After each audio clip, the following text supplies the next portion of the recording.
नमस्कार। जिंदगी में ना हम सब कभी ना कभी मुश्किलों से गुजरते हैं। हाँ, बिल्कुल। कभी काम का प्रेशर, कभी रिश्तों में कुछ अनबन, और कभी कभी वो अकेलापन सा महसूस होता है ना। सही बात है। ये आजकल बहुत आम है। पर इन्हीं सब चीजों के बीच मुझे लगता है एक बहुत पुरानी एक लीला है, श्री कृष्ण की रास लीला। हाँ, जो शायद हमें कुछ गहरे जवाब दे सकती है, शांति का रास्ता दिखा सकती है। बिल्कुल सही कहा आपने। श्रीमद् भागवतम में जो रासलीला का वर्णन है, जहाँ श्री कृष्ण गोपियों के साथ वो अद्भुत नृत्य करते हैं, हाँ। वो सिर्फ एक खूबसूरत कहानी नहीं है। अच्छा। हाँ, वो तो भक्ति का और निस्वार्थ प्रेम का, ईश्वर के प्रति पूरे समर्पण का प्रतीक है।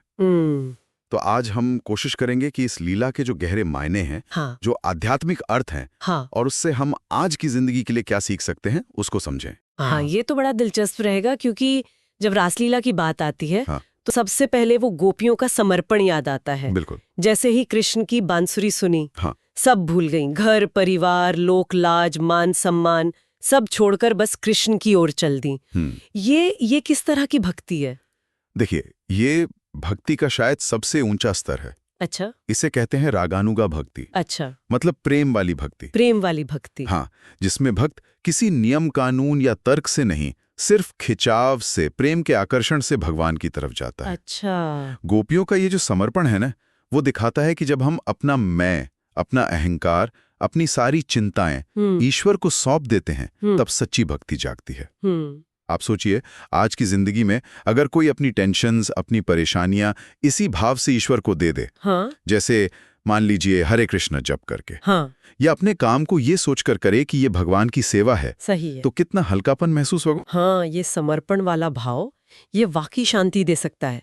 और फिर इसी से जुड़ा है वो निस्वार्थ प्रेम। बिल्कुल। गोपियों का प्रेम, वो तो बस कृष्ण के लिए था, उन्हें बदले में कुछ नहीं चाहिए था। हाँ, अहेतु की प्रेम। आजकल के रिश्तों से कितना अलग है ये, जहाँ उम्मीदें रहती हैं, शिकायतें होती हैं। हाँ, ये निस्वार्थ प्रेम, अहेतु की प्रेम, यही तो रासलीला का सार है। गोपियां कृष्ण को खुश देखकर ही खुश थी।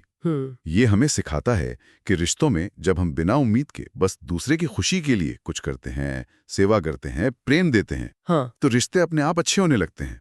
इसका कोई उदाहरण है, जैसे आजकल की जिंदगी से? हाँ, जैसे एक कहानी सुनी थी मैंने। हाँ। राधिका की। हाँ। परिवार में बहुत कलह थी। अच्छा। जब उसने गोपियों के भाव से प्रेरणा ली, बिना कुछ वापस पाने की उम्मीद के सबकी सेवा करनी शुरू की, हाँ। भजन कीर्तन में मन लगाया, तो धीरे धीरे घर का माहौल ही बदल गया, प्रेम बढ़ने लगा। वाह, ये तो बहुत अच्छी सीख है।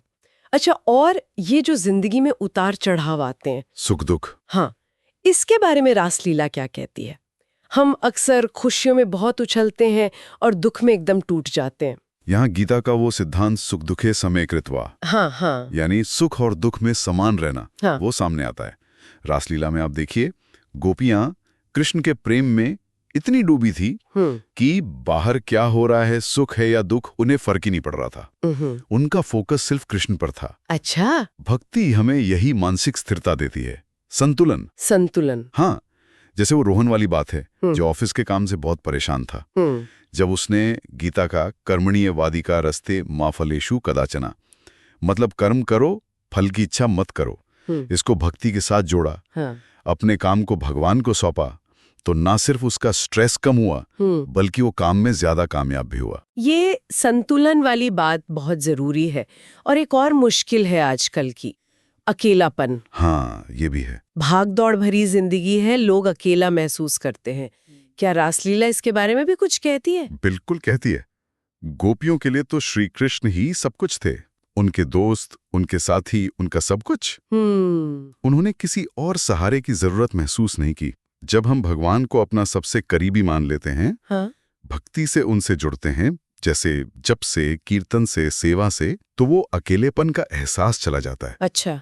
भगवान का साथ महसूस होने लगता है। हाँ। जैसे कोई नया शहर गया, हाँ। अकेला है, हाँ। अगर वो भक्ति करे, मंदिर जाए, सत्संग करे, तो उसे भगवान का सहारा तो मिलेगा ही, धीरे धीरे अच्छे लोगों का साथ भी मिल जाता है। यानी भक्ति अकेलेपन का भी हल है।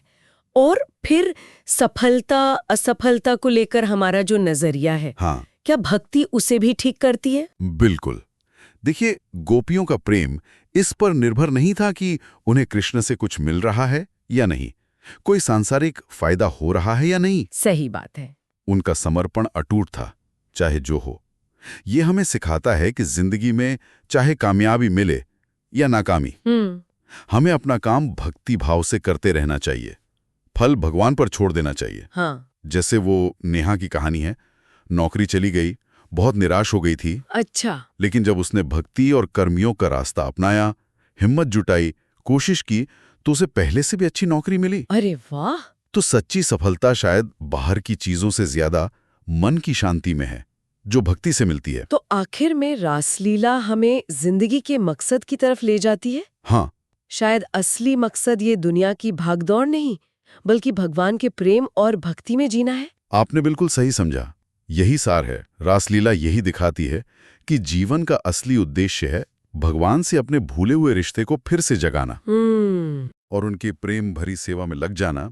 जैसे वो एक नौजवान था, नौकरी नहीं मिल रही थी, बहुत हताश था। जब उसने रासलीला से प्रेरणा लेकर बिना किसी स्वार्थ के समाज सेवा शुरू की, बच्चों को पढ़ाना शुरू किया, अच्छा। तो उसे लगा कि हाँ, अब जिंदगी का कोई मतलब है, कोई दिशा है। भक्ति और सेवा जिंदगी को मकसद देते हैं। तो अगर कोई इस गहरे संदेश को अपनी जिंदगी में उतारना चाहे, तो क्या कुछ आसान से तरीके हैं? हाँ, बिल्कुल। छोटी छोटी चीजों से शुरू कर सकते हैं। जैसे रोज थोड़ा सा टाइम निकालकर हरे कृष्ण महामंत्र जप लिया या श्री कृष्ण के भजन सुन लिए। रात को सोने से पहले दिन भर की जो भी टेंशन है, चिंता है, वो भगवान को सौंप दी। अच्छा। रिश्तों में थोड़ी उम्मीदें कम करके प्रेम से सेवा करने की कोशिश की। सुख दुख में समान रहने की कोशिश की। गीता की बातें याद रखें। अपने काम को सिर्फ अपने लिए नहीं, भगवान की खुशी के लिए करने का भाव रखा। बिल्कुल। और कभी कभी बैठकर कृष्ण लीलाओं के गहरे मतलब पर सोचा। ये तो बहुत ही करने लायक बातें हैं। संक्षेप में कहूं तो श्री कृष्ण की रासलीला प्रेम, भक्ति और समर्पण का एक अद्भुत नजराना है।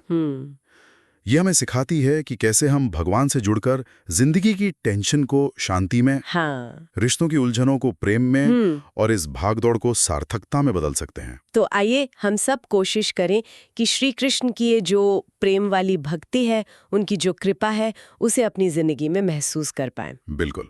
और अगर आपको हमारी ये बातचीत अच्छी लगी हो, इससे कुछ मदद मिली हो, तो इस वीडियो को लाइक जरूर कीजिएगा और हमारे चैनल को सब्सक्राइब भी कर लीजिएगा। धन्यवाद।